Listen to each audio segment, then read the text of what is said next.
And good morning students. आज हम worksheet 86 करने वाले हैं और ये वर्कशीट आपको 15 फरवरी 2021 यानी आज के लिए दी गई है। देखिए इस वीक भी वर्कशीट रिवीजन की आ रही हैं, लेकिन ये बहुत ही इजी वर्कशीट्स हैं, तो आपको इन्हें जब भी टाइम मिले तो आप कर सकते हैं। ठीक है, जैसे स्कूल से आते हुए जाते हुए आपने सॉल्यूशन समझ लिया और घर जाके कॉपी में कर लिया। The fundamental unit of life, इसका हम रिवीजन करेंगे। आपका चैप्टर जो बायोलॉजी का है, थोड़ा सा फटाफट से टॉपिक्स को देख लेते हैं। सेल क्या होता है? Cell are the basic structure and functional unit of organism like plant and animal. किसी भी ऑर्गेनिज्म का बेसिक यूनिट मतलब कि जिससे बना हुआ है कोई भी प्लांट या एनिमल, वो क्या है? सेल है। स्ट्रक्चर ऑफ सेल की अगर हम बात करें, every cell consist of 3 component, plasma membrane, nucleus, cytoplasm. यानी सेल के जो 3 कंपोनेंट हैं, वैसे आप बोलेंगे मैम सेल में तो बहुत सारी चीज़ें होती हैं। Yes, you are correct, but जो 3 बेसिक चीज़ें होती हैं वो होती हैं प्लाज्मा मेम्ब्रेन, यानी जो आपका सेल है उसकी एक आउटर कवरिंग होती है। इसके अलावा इसमें एक न्यूक्लियस होता है सेंटर ओरिएंटेड, एंड साइटोप्लाज्म जो लिक्विड इसके अंदर फिल होता है, दैट्स अ साइटोप्लाज्म। तो ये 3 बेसिक चीज़ें होती हैं। प्लाज्मा मेम्ब्रेन की बात करें, it is outer most covering of cell which define its boundary. Plasma membrane क्या होता है? उसकी आउटर मोस्ट बाउंड्री आप कह सकते हैं। जैसे कि आपका घर है तो घर के चारों तरफ एक आप बाउंड्री वॉल करवा देते हैं, किस लिए? प्रोटेक्शन के लिए। इसी तरीके से प्लाज्मा मेम्ब्रेन में भी ये आउटर बाउंड्री होती है किसी भी सेल की। Plasma membrane is selectively permeable as it allow exchange of only certain material. This exchange due to difference in concentration material inside outside the cell.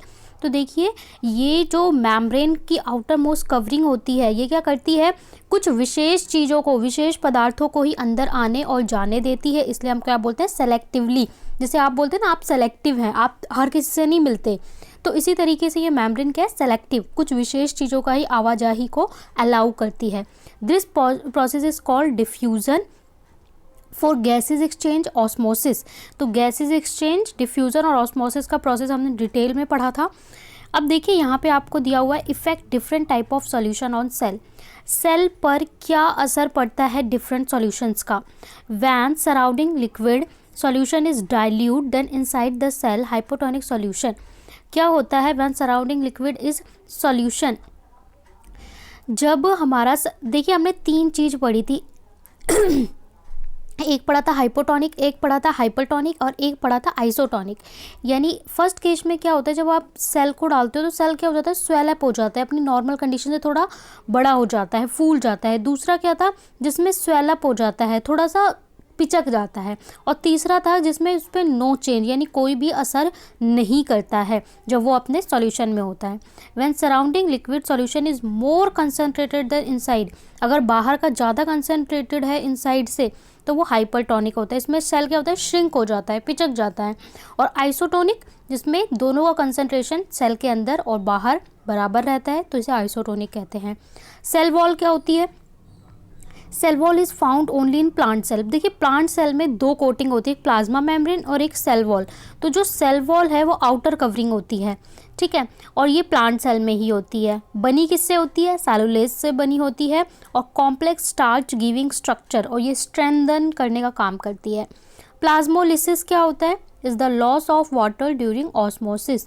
Water loss during osmosis को हम plasmosis कहते हैं। It cause contraction of all cell content away from the cell wall. Plant cell can withstand much greater change in surrounding medium than the animal cell due to their cell wall. Okay, अब आपको देखिए जो questions दिए हुए हैं, आज आपको question थोड़ा assertion and reason type question दिए। जैसे आपने एसएसटी में सोशल स्टडीज़ में देखे थे, आपको 2 स्टेटमेंट्स दी जाती हैं, ठीक है, 2 स्टेटमेंट दी जाएंगी। एक होगा आपका असर्शन, दूसरा होगा आपका रीज़न। उसके बाद वो आपको कुछ 4 स्टेटमेंट देगा और बोलेगा क्या दोनों चीज़ सही है, क्या एक स्टेटमेंट सही है दूसरी गलत है, तो उसी चीज़ को बताया गया। आंसर द फॉलोइंग क्वेश्चन, आपको क्वेश्चन करना है। क्वेश्चन 1, 2, 3, क्वेश्चन नंबर 1, 2, 3 स्टेटमेंट्स वाले क्वेश्चन हैं। वहाँ पे लेबल किया हुआ है एक असर्शन और एक रीज़न। उसको आपको आंसर, तीनों क्वेश्चन का आंसर आपको कैसे करना है? Both A and R true, R is correct explanation of assertion. यानी क्वेश्चन नंबर 1, 2, 3 तीनों का आंसर आपको इन में से चॉइस करनी है। अगर दोनों स्टेटमेंट सही हो तो ए बोलेंगे, दोनों सही हो बट सही एक्सप्लेनेशन ना दे रहा हो तो हम बी बोलेंगे, ठीक है।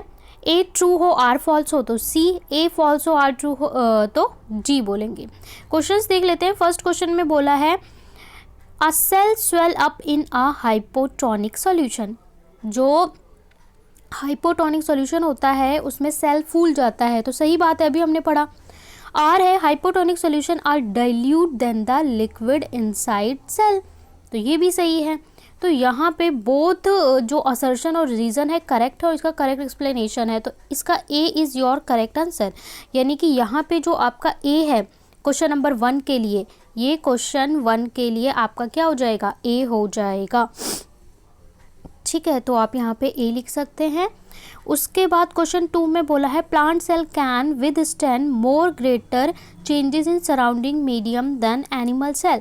Plant cell can withstand much greater changes in surrounding, तो ज़्यादा चेंजेस सराउंडिंग होते हैं प्लांट सेल में, ठीक है, सही बात है, क्योंकि प्लांट सेल थोड़े डिफरेंट होते हैं।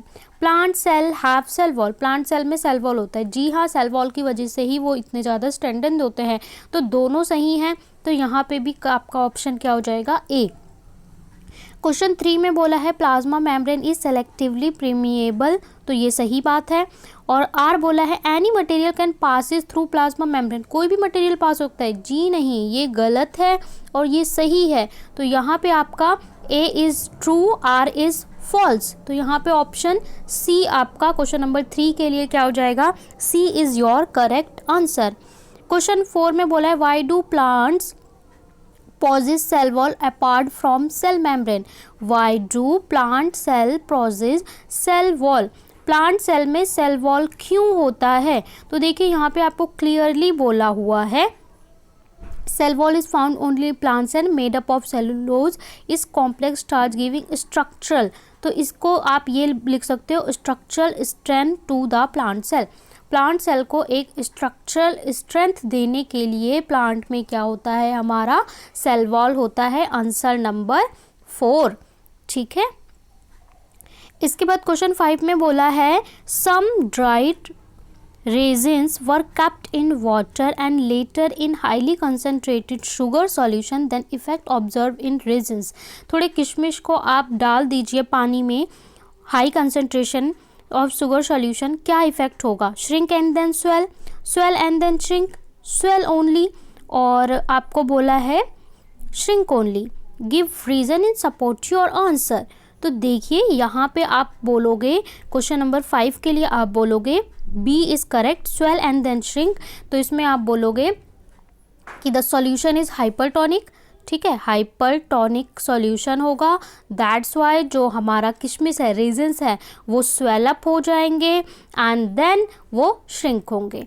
तो यहाँ पे आप इस चीज़ को एक्सप्लेन कर सकते हो। तो यहाँ पे आपकी वर्कशीट बहुत ही ईजी कंप्लीट होती है और हम जल्दी ही सीरीज़ ऑफ क्वेश्चंस को स्टार्ट करने वाले हैं। So don't miss any video and don't forget to like, share and subscribe.